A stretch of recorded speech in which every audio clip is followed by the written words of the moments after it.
Pessoal, tudo bem? Bem-vindos a mais um Economia em 5 Minutos, podcast do Banco BV. Essa semana comigo, Carlos Lopes. E o tema que a gente vai tratar é o PIB do terceiro trimestre. A gente teve um crescimento de 0,1% no terceiro tri, ou basicamente uma estabilidade, que contrasta bastante com os resultados da primeira metade do ano, né? A gente teve uma primeira metade muito forte, o agronegócio no primeiro trimestre trazendo uma grande contribuição, depois o segundo tri ainda com crescimento expressivo, e agora o terceiro tri com essa estabilidade, né, muito próximo de zero.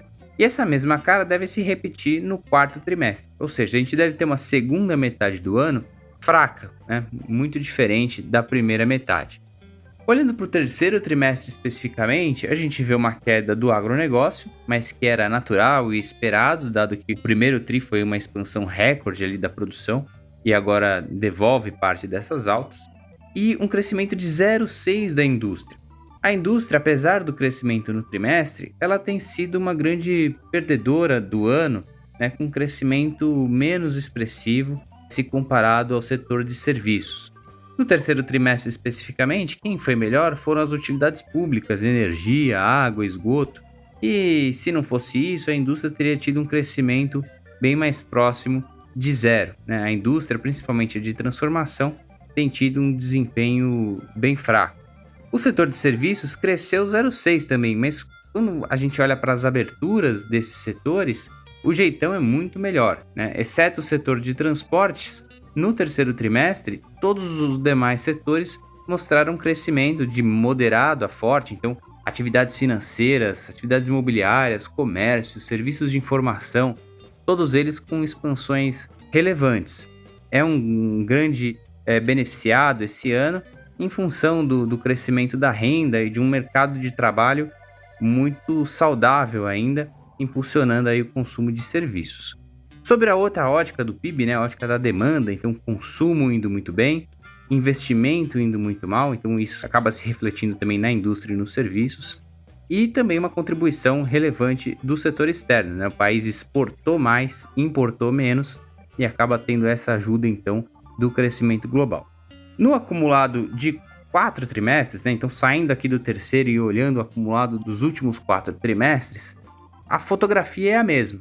A gente vê um PIB que cresce 3,1%, deve ser mais ou menos o que a gente deve encerrar esse ano aqui de 2023, que é próximo de 3%.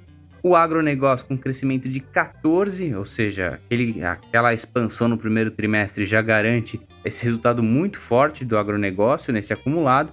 A indústria mais fraca, com crescimento de 2%, se comparado aos serviços com crescimento de 2,8%. E para a demanda a mesma coisa, né? A mesma fotografia que a gente viu no trimestre se mantém para o acumulado do ano. E qual que foi a história de 23? Né? Foi, primeiro, o agronegócio muito forte, somado a uma renda, né, um mercado de trabalho muito forte, muito saudável, junto com uma expansão fiscal gigante. O tamanho da transferência de renda, o montante de transferências de renda que a gente viu esse ano, fez com que a renda disponível para o trabalhador, não só a renda do trabalho, mas a que ele recebe também através desses programas sociais, tivesse um crescimento super expressivo.